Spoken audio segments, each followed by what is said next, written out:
Yeah, they're big, they're fast, they're well coached. I mean, there's a reason they're predicted to win the national championship. Hey, Kenny, Brad 93 TV, CBS 5. So, kind of in light of the Diego Pavia ruling, has there been any conversation with your guys' JUCO experience about their situation and potential futures? 100%. We've talked through, getting some of the guys back. That ruling is right now just for Diego. It's not for everybody, but usually there's a kind of what's that saying, a slippery slope when something like that happens. So hopefully that our guys get the same benefit that he gets. But that's the tough balance right now. You're managing 85 numbers for a mid-year enrollee count, and you don't know the rules, so that's not easy to manage when the rules change in real time, and you have 2.5 weeks to balance it. So we're hoping we get some of our guys back that want to come back, that can come back. We just don't know who fits the category. It's not just as simple as JUCO. There's more dynamics with that, like clock and 5 years versus 4 years, and there's other dynamics within that we're trying to figure out. Jordan, Craig, and Michelle. Hey, Kenny, Jordan Ham, Sports 360 AZ. Could you just kind of go through a quick rundown of the guys you've been able to sign through the portal and what you like about each of them? Yeah, so obviously a wide receiver, we signed 2 guys up to this point. One, a big guy, and the size that he produces is good. His speed, he's 215 pounds. He moves around well. He had a setback when he was at Clemson, but other than that, he's been awesome, awesome person, and a lot of people around him say he's really good. So we watched his high school tape. He's really good. Just hasn't played a lot of Clemson, which is good for us because he fits the culture of our program. We have another guy, Moss, and he's an NFL type caliber player, proven in college. With how many receptions he's had. We have some connections to that program who say similar things. That he's that level of a player, so we're really excited about him. He's versatile. He can play in the slot, play outside, punt returner, kick returner at times. So he's versatile there. Running back, obviously, when you get a guy who's averaged over 6 yards a carry, over 1,000 yards in college football, that's a benefit.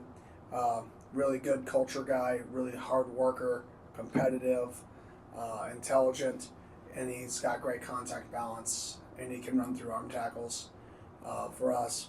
Tight end, big size, young, raw, has all the ability in the world. We love his. We think he's going to be one of the better players in the class. From that perspective, just his length and size. And then when he was given the opportunities, he made the best of it. Similar thing. Always has a smile on his face. Super intelligent, super competitive. Fits all that model for us. And obviously, the safety position up to this point, I don't know if I can comment on that yet. I don't know if it's officially gone through. And then, with Jesus, what stood out with him? Yeah, he makes a lot of kicks. Like that stands out. I mean, he's almost basically 80% career field goal kicker, and that's really good. I mean, especially kicking here, and he had that percentage kicking in an area of the country that elements aren't good to kick in. So you would think that he would only become better when you kick in better elements than when you kick in bad elements. And then he's competitive. I love the fact that he's like, I used to play linebacker, right? I didn't. Nor do I really care, but that's nice to know that if something really horrific happened, you're not scared to hit somebody. Coach Craig Fouie, ABC 15.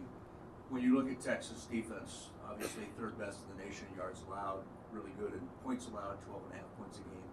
And you've got Cam. How do you get established in the running game, or how do you establish your offense against a defense like that? Yeah, you got to move the first line. Like the first layer of their defense is really big. They're really physical. They defeat blocks well. I just think this is a well-coached team. I mean, they're really talented and they're well-coached. They don't out-scheme themselves. Sometimes when you face teams like this, you can get them into certain pressures and you can get into really, really advantageous looks where you're like, oh, okay, I hope they blitz themselves out of the way, right? This team doesn't do that. They make you beat them. So it's a great challenge for our guys to line up versus a team that's going to line up and say, we're not going to move a lot, we're not going to blitz a lot, move us and beat us. And those are usually the best teams in college football. So I'm excited for that challenge for our guys. But we got to be able to create movement. We got to be able to cover up the first level and make second and third level players tackle us, and hopefully staying positive down the distances. On the flip side, quickly, there's Quinn Ewers, and then they got a couple of running backs who can gain some yards too. How do you slow that offense down? Yeah, obviously you got to stop the run. They're a run, play action, screen team on base downs, so you got to be able to stop the run and make them become a drop back team on early downs. And if you can do that, you can get them kind of outside of the element or the comfort zone of where they want to be. But that's a lot easier said than done. Like I said, Sark on the flip side is arguably one of the top 3, 5, the best play caller in college football.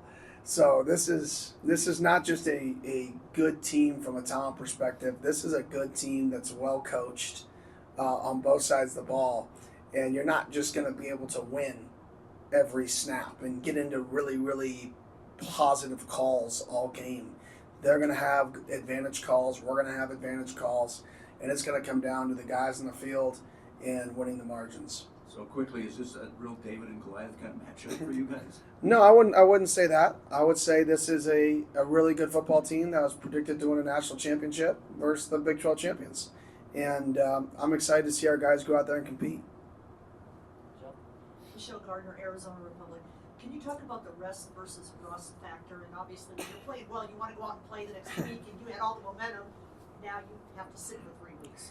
Yeah, that is definitely, not playing a game for 3.5 weeks is definitely a challenge, especially because we were playing our best football the last 4 weeks of the season. I mean, the last 4 weeks of our season, other than 2 second halves of 2 games, we really just absolutely, dominated the end of the season, in my opinion, other than those halves where we kind of slipped. And to have a 3.5 week break is definitely challenging for us, not just from a rhythm perspective, but a conditioning level perspective. And then even for our vets, we haven't played in the fourth quarter with our starters, and it's going to be roughly 6 weeks when we kick off because they didn't the last 2 weeks of the season. And that's going to be, that combination is challenging. And but this team's overcome so much adversity this year. They kind of thrive off of overcoming challenges and playing teams on short weeks when they have bye weeks, and having to go on the road off of a team's bye week to one of the best teams in the conference, and we don't have a bye week. Like we've faced so many difficult challenges like that this year. It's just another one of them. Tyler Bolden, 12 News. Coach, do you see, or what kind of similarities do you see with your program in Texas, considering the rebuilding factor? Because they, under Sark, the first year, had 5 wins before getting to where they are now, too. Yeah, I don't know if there's a clear comparison there, to be honest. I'll say a similarity is we both recruit the state of Texas at a fairly high rate. To be honest, offensively, we're very similar. Schematically and defensively, other than the fact that they're a mixed front, odd and even, we're very similar defensively. So schematically, there's a lot of similarities. And then we recruit, heavily in the same state. I believe they were the Big 12 champions last year, so we're the Big 12 champions this year. That's a similarity. But in terms of the situations, when we both got the job, I don't know his situations other than the records and stuff like that. I just know he's done a great job. I think he's in year 4 now, and in year 4, I think he has his best football team that he's had, and he's got a national championship level team, and I'm excited to go play it. Hey, Kenny, Damon Hart, Arizona Sports. Was just curious what you make of the dynamic between Wisner and Blue, specifically with that change of pace look they bring. Yeah, you have kind of the thunder and lightning mantra. You have a guy who's going to run you over. He's still fast, so it's like thunder, lightning, and then like super lightning. But no, it's a good combination for them. Both those guys are NFL backs, and the offensive line does a really good job, including their tight end. In the wide zone game, creating creases. and all the motions and shifts. All it takes is one person. I mean, there was the big touchdown last week. Clemson's in bear. They run wide zone, and the left guard reaches the 3 technique, and it spits it for 70 yards on a touchdown. Nobody's going to talk about the left guard reaching the 3 technique, which was the difference in the game, right? Everybody's going to be like, oh, what a great run. But the left guard reached the 3 technique in bear, which caused a 70-yard play that completely changed the game when it was a 7-point game. And they just play really good team football, and they have explosive playmakers. If you get reached, if you're not in your gap, they're going to make you pay. And those are always the best teams in college football, the teams that make you pay for your mistakes. And this is a team that does that. And then quick follow, do you think in general that having a strength on offense will naturally make your defense better at dealing with it when it's a strength for other teams, the way, kind of a run game is a strength here for you guys? 100%. What usually your offense and defense, in my opinion, good teams reflect each other. If you're a really good passing, like this team, they're one of the best passing offenses in the country. I think they're 17th in the country, and they're second in the country in passing defense. Iron sharpens iron. So when you're really good at something, the other side of the ball should become better at that same something. And if you're really good at something else, the other side of the ball should become better at something else. As long as you're practicing versus each other and competing in all those environments. If you're a split kind of team guy where the offense goes over here and the defense goes over here, no correlation. But if you're a team like I know Coach Sarkisian is, which is a guy who has a football team, not an offense and a defense, but they go versus each other, they challenge each other, then you're definitely going to have the iron sharpens iron method there. Michael and Julia. Coach Michael Pierce, pitch 4 punch. Just what were kind of overall thoughts, and people had mixed reactions, but the atmospheres on the campuses. I mean, watching the Texas game, first round playoff game, what did you think of that? Oh, it's unbelievable. It made me kind of jealous. I'm like, dang, I wish we could be playing right now, hosting one of these games, because it's an experience. Those guys who played in that round, who played in those home games, will never, ever, ever forget is the experience of playing in that home game in the playoffs whether it was 12 degrees. I'm glad it wouldn't have been 12 degrees here, but I had to go to the box. But regardless, those guys are going to remember those moments. Those fans are going to remember those moments. And I know on a separate token, the economies of those cities. I mean, they made tons of money for the city and the place and the local businesses. So I definitely think I was definitely had a little envy sitting on the couch watching the game. I was like, dang, this would have been a really fun thing to be a part of, to be able to host one of these things. But here we are. And then just to follow up, you talked about obviously your team's competed and not paying attention to outside noise, but I mean, do you hear from the players that they're just kind of always sick and tired of being picked, as the longest shot? I mean, it's happened all year, so I mean, maybe they're sick and tired of being sick and tired. I don't know, but it's part of it. It's part of it, and can you say they're right or they're wrong? I mean, it's not random people picking this; it's groups of people who are all in the same boat. So it's obviously there's some true statistics or facts behind why we're being picked that way. But I think that's what makes our guys special and unique is, it's not there's the saying of it's not the strength of the wolf in the pack, but the pack of the wolf, or I said that way wrong. But you guys all know that quote I'm talking about.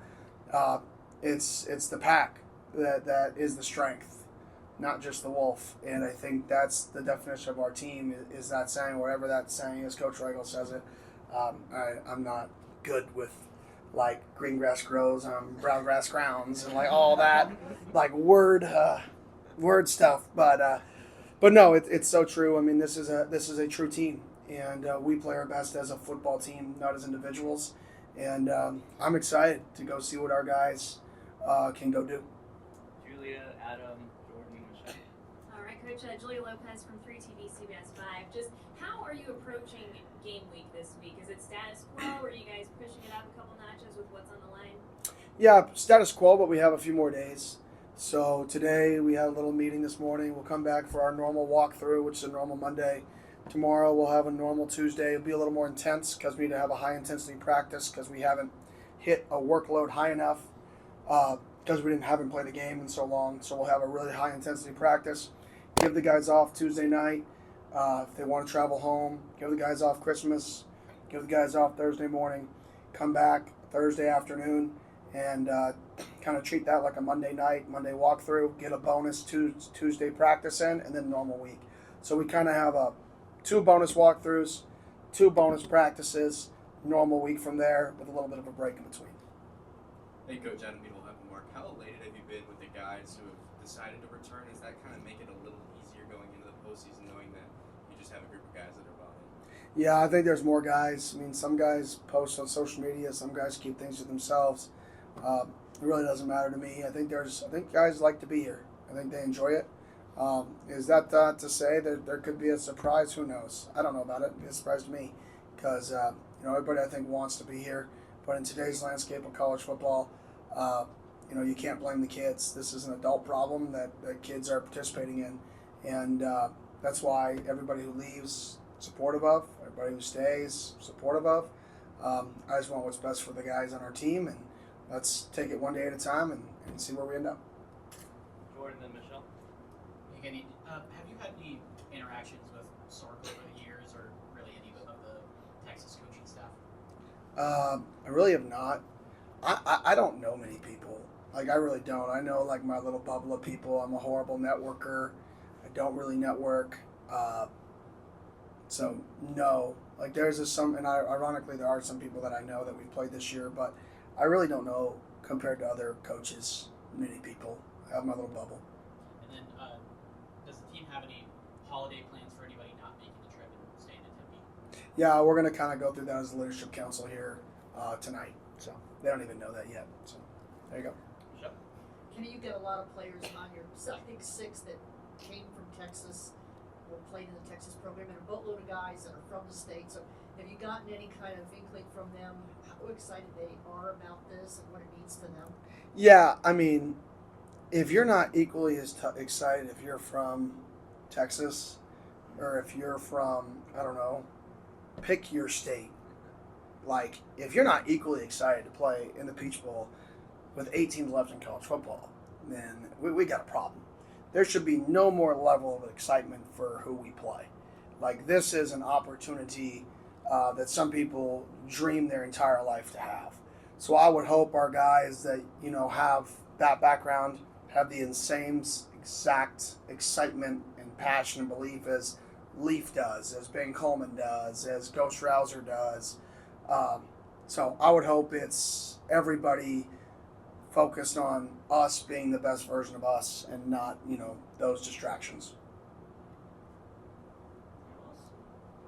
I get one follow-up there. Go ahead. Perfect. Somebody else. Wanted to ask, obviously there were a lot of lopsided games this week, and a lot has been mentioned about the Big 12. Do you guys feel any kind of pressure or just kind of wanting to represent the Big 12 to kind of combat all the negativity that the Big 12 has gotten all year? No, I mean, I want to go be the best version of us. I mean, I wish, my brain thought like that. It doesn't. I just want to go be the very best version of us, play our best game we've played all year, take care of the football, win the middle 8, win the margins, stop them in the low red zone, get off the field on 4th downs. Like, I want to do all the things necessary to put yourself in position to win a football game, and then play as hard as you physically can for as long as you physically can. And if we do that, we're 6-1 in close games. Let's make this thing a close game, and let's compete for 60 minutes and see what happens.